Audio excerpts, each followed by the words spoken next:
इमली और सूखी खुबानियाँ, और इसके अलावा हम इसमें डालने वाले हैं 2 और चीज़ें।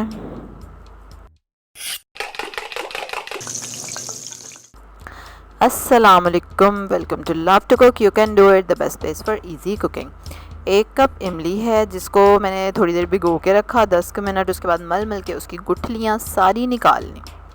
और ये है इमली का गूदा बग़ैर पकाए, ये आज मैं पका के बना रही हूँ, पकाए बगैर मैं ऑलरेडी बना चुकी हूँ इमली और खुबानी की चटनी, वो आप देख सकते हैं मेरे चैनल पे। और आज हम पका रहे हैं इसको। अच्छा ये देखें, ये है सूखी खुबानियाँ जिनको अच्छी तरह मैंने मल के धो लिया हुआ है, खूब अच्छी तरह आपने धो लेना है, क्योंकि ये जब मिलती हैं तो बड़ी गंदी हुई होती हैं।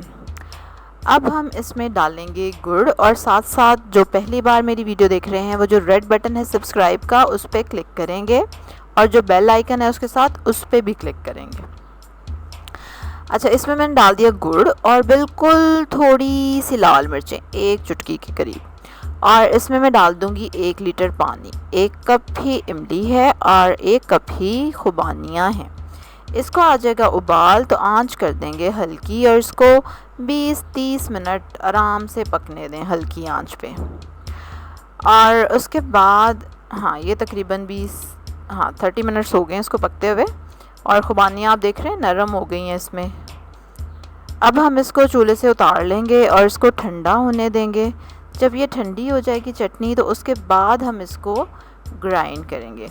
अच्छा, ये भी थोड़ी पतली लग रही होगी, लेकिन जब हम इसको ग्राइंड करेंगे तो क्योंकि खुबानियाँ सारी ग्राइंड हो जाएंगी तो हो सकता है चटनी थोड़ी गाढ़ी हो जाए, तो फिर आप थोड़ा सा पानी इसमें और डाल लें अपने हिसाब की कंसिस्टेंसी के लिए। ये देखें कितनी अच्छे मज़े की चटनी रेडी हो गई है।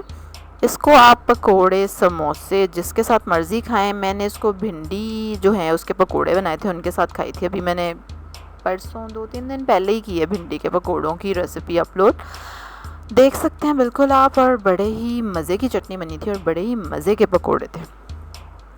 इसी तरह की क्विक रेसिपीज़ देखने के लिए एक काम करना पड़ेगा आपको कि सब्सक्राइब करना पड़ेगा फटाफट मेरे चैनल को, बेल आइकन पे क्लिक करें ताकि आपको हर नई वीडियो मिल सके।